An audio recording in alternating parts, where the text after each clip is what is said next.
This might sound more like a biblical studies exploration than a sermon, because I'm in the thick of trying to do biblical studies stuff. And I've been thinking about wisdom lately, which is why we had the reading from Proverbs and then the reading from 1 Corinthians. And I have been finding it this amazing aspect of the Bible that brings out some things that we are not often talking about in my church experience. As I said to you, Emily, I've been working on a farm for the last year, in fact. It's a vegetable farm in Wicklow, and I work there at the moment on a Monday and a Friday. And I am finding such wisdom in the land and in the process of growing food and in the picking and harvesting of it. And some of it relates to what I've been thinking about wisdom. So recently I was picking curly kale, which is an amazing crop. If I were to recommend any, I'd recommend curly kale. It's just never stops giving. And purple sprouting broccoli, and it's the purple sprouting broccoli I want to talk about. I thought that the crop was nearly finished. And I probably have a habit of going to the same places on the beds to pick. And then I thought, I need to just make sure I'm looking around at a different place on the crop and on the plants and see what I get. And when I moved and started picking from a different place, I got a full crop, a whole set of fruit that I hadn't seen there before. And it just struck me that there was wisdom in that moving position, changing perspective, I got a whole new insight, new fruit that I hadn't seen before. And that is something I feel I've been getting when I'm looking at wisdom in the Bible. The 2 points that I want to get to, just so you can note them down and check that I get there, are no suspense in this kind of talk. I think wisdom shows us how comfortable and insistent God is on multiple viewpoints. And multiple viewpoints on the same events. And the second is that I think God is very comfortable with fluidity and non-fixity in gender. Now you're thinking, how is she going to do it? So, I can't talk about wisdom without thinking about the whole of the Bible and the literature, the types of literature in it. There are so-called wisdom books, and they are Job, Ecclesiastes, Song of Solomon, Proverbs, and then some others in the Apocrypha. And they kind of have a weird place because people think that they fit in a certain way and they read them differently. And they're quite different to the history-like books in the Old Testament and the Pentateuch, those first 5 books. The history-ish books tell us about the collective relationship God has with humanity and what it means to be God's people. And then there are stories like Esther and Ruth and Jonah, and they give a personal one-to-one relationship experience with being God. And so there's these 2 types, from the large view to the particular view, from the universal to the personal, set by those 2 types of literature. And then there are these histories in Kings and Chronicles. So 1 and 2 Kings and 1 and 2 Chronicles rewrite the same history from a completely different perspective. And then we have 4 Gospels that write the Jesus life story from 4 different perspectives. And we hardly think about it in those terms, but I'm beginning to realise how inherent it is in how God inspired Scripture and inspired people to put a canon of Scripture together that holds this multiple perspective on the same thing. And for me, that tells me something about God when I trust that the Spirit is in that. And I see the same in the wisdom literature category itself. The summary of Proverbs, the summary message I get from Proverbs is, if you work hard, follow God's law, you'll prosper and do well. I'm not sure that's everyone's life experience. And Ecclesiastes, which is this other wisdom book, poses the exact opposite argument. They basically say, the wicked are thriving, the good are suffering, life sucks and then you die. Everything in Ecclesiastes except 2 final verses represent what I think your perspective of life would be if you didn't know that God, or God wasn't a loving God nor a God interested in people. And the book of Ecclesiastes serves as this foil to how the Bible suggests that God is loving and God is interested in wisdom, and the wisdom of God is a good way to live. If Ecclesiastes in the world's view there is that God is so far removed as to be irrelevant, Job is this other wisdom book that goes the opposite way again and suggests that not only is God directly involved in the outcomes in everybody's lives, but constantly sitting in judgment on them. So Ecclesiastes says, if it doesn't matter how you live your life because you're going to die anyway. Job says, whatever happens to you in life directly indicates whether God is pleased with you or not. Both books, however, end with this summary conclusion that sets us mostly correct. And Ecclesiastes finishes like this. The end of the matter, all has been heard. Fear God, keep God's commandments, for that is the whole duty of everyone. God will bring every deed into judgment, including every secret thing, whether good or evil. And what I take from that is that the rest of the book is what life looks like without wisdom and without a loving God. And then the conclusion of Job is that he's vindicated by God against his friends who said he'd done wrong and that was God punishing him, all this catastrophe in his life. But God confirms that Job didn't do anything wrong in chapter 42, and that suffering, our suffering in life, is not a consequence of our sin in life.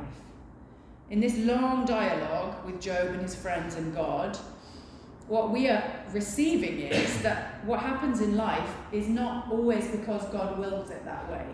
It is not, it happens because God willed it. And not everything that happens in life is fair. And that is a very true truth from my observations and experiences in life. So you could say that where much of the Bible is about God's relationship with humanity, the wisdom books are about talking about humanity's relationship with what it means to be in relationship with God and key questions that humans wrestle with. And in their varied forms, they give us a wide range of human experience, none of which is the truth wholly on its own, and none of it is the truth all of the time for all people. But each of them add a perspective on the complexity of human experience that is necessary for the whole. And all of those perspectives are needed to do justice to the truth of who God is, if the Bible is, as we believe, the enduring truth of God for all people at all times. And that question is how I fact-check my experience of the Bible a lot of the time. If this is not relevant now to somebody in this life experience, then there's something funny with my interpretation here. If it only happened once in the Bible, you might say it was an anomaly, but it happens repeatedly. There's multiple perspectives, there's different viewpoints on the same things. Some people have in academic writing called it the trans-narratives of the Bible and the trans-narratives of wisdom. That God is never presenting a single perspective on things, but the Spirit of God is leading the creators of the Bible to hold that multiplicity of perspectives, voices, and points of view. And for me, I hear that as divinely ordained diversity. And to me, that indicates something of God's comfort with and insistence on diversity. That was my answer to my first question. Here's a second. Whether you realised it or not, what you heard in the reading from Proverbs was from Lady Wisdom. So that was her voice. She is a woman. She is portrayed in the Old Testament as a woman. She dwells with prudence. She possesses power and discretion. She hates pride and arrogance. She hates evil behaviour and perverse speech. Counsel and judgment are hers. She has insight. She has power. By her, kings reign and rulers issue decrees that are just. By her, princes govern and all the nobles who rule the earth. She is a powerful role model. She gives power to others who think they have power, and she is a leader. And there's more to it than that. This is where we're headed in this idea of how God self-identifies. In Proverbs, it's a little bit in what we got from chapter 8, but it also says that by wisdom, the Lord laid the foundations of the earth. By understanding, the Lord set the heavens in place. By knowledge of the watery depths, though they were divided, and the clouds let drop the dew. Wisdom is personified as a woman. She is cast as God's agent of creation in the Old Testament. And so I'm beginning to understand that wisdom is part of God's creative power. And like we hear the Spirit hovering over the waters at creation, Proverbs speaks of wisdom being present at creation, and the Old Testament personifies the femininity of wisdom, the woman wisdom. And so we read in Proverbs 8, wisdom saying about herself, at creation, the Lord brought me forth as the first of his works. Before his deeds of old I was formed, long ages ago. At the very beginning, when the world came to be, when there were no watery depths, I was given birth. When there were no springs overflowing with water, before the mountains were settled in place, before the hills I was given birth. Before he made the world or its fields or any of the dust of the earth, I was there when he set the heavens in place. When he marked out the horizon on the face of the deep, when he established the clouds above and fixed securely the fountains of the deep, when he gave the sea its boundaries so the waters would not overstep his command, and when he marked out the foundations of the earth, then I, wisdom, was constantly at his side. I was filled with delight day after day, rejoicing always in his presence, rejoicing in the whole world and delighting in humankind.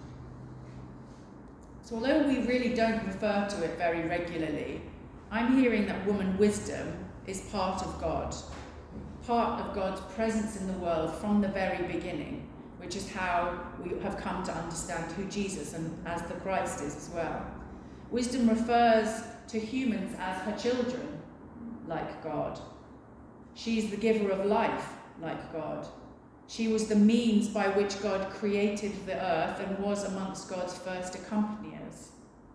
So I'm coming to understand that wisdom is God at work in the world. God is imaged as a woman acting in the world, and that isn't the first time in the Old Testament that God is identified in that way. In Isaiah, God is described as a woman in labour. You've probably heard that before. And a mother comforting her children. And one of the most amazing things in the Hebrew Bible is Exodus 3, when Moses encounters the deity that we now know as God for the first time, and God responds, I am who I am, which is just a mixture of the verbs to be in Hebrew, but without gendered language, without gendered terminology, indicating to me that God is a being that is not this gendered being that we have inherited. And Jesus in the New Testament also presents himself in feminine language.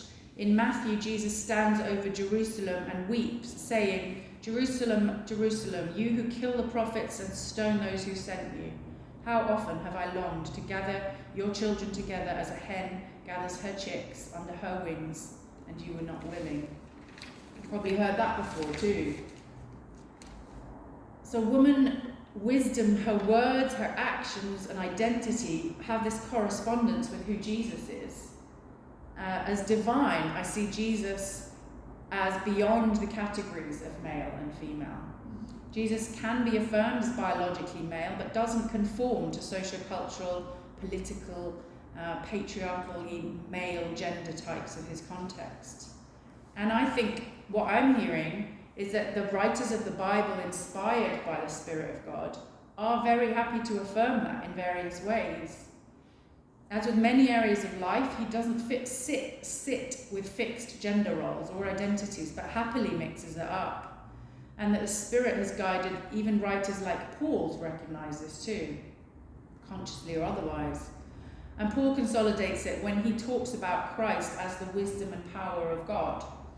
He confidently says that Jesus is God's wisdom, and God's wisdom is woman wisdom. I find it really helpful to think in two ways when I think about God. Firstly, remember that God is bigger and more complex than any words or description can give them. And I say them because the Trinity nature of God is becoming more and more important to me. And secondly, to fix the gender of God as only male, like transcribers of the Bible have done for a very long time, is an insufficient description of a triune God. Someone else put it clearer. They said this: since God is outside of all classes and categories and beyond the possibility of being imagined or conceived, God is positively misrepresented if any one image is used exclusively or thought to be adequate.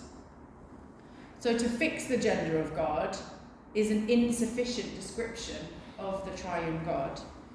Not only is God a tripartite being of creator, spirit, and incarnate, but God created both male and female human types in their plural, the God, plural, in their image. And that is to say that one gendered form is not sufficient to represent God. And even the two binary genders I see as, like people are interpreting the Proverbs, that they are meant to illustrate a point, signpost to a larger set of possibilities, and not necessarily fixed for every situation. So that brings me back to my vegetable picking. I've been receiving the wisdom of God by listening to these lots of messages from different places. And I'm hearing that God has embedded and ordained diversity in many viewpoints in the scriptures, and that is what God is communicating to us. And that part of diversity is celebrated in wisdom, and how God self-identifies and is not fixed to a fixed gender identity the way we've been led to believe. So, thank God for curly kale. Any feedback, reflections, debates are very welcome. I am in the learning phase of a PhD where you realise you know so little. And I really appreciate being able to be free to explore and think about and talk about things with you guys. So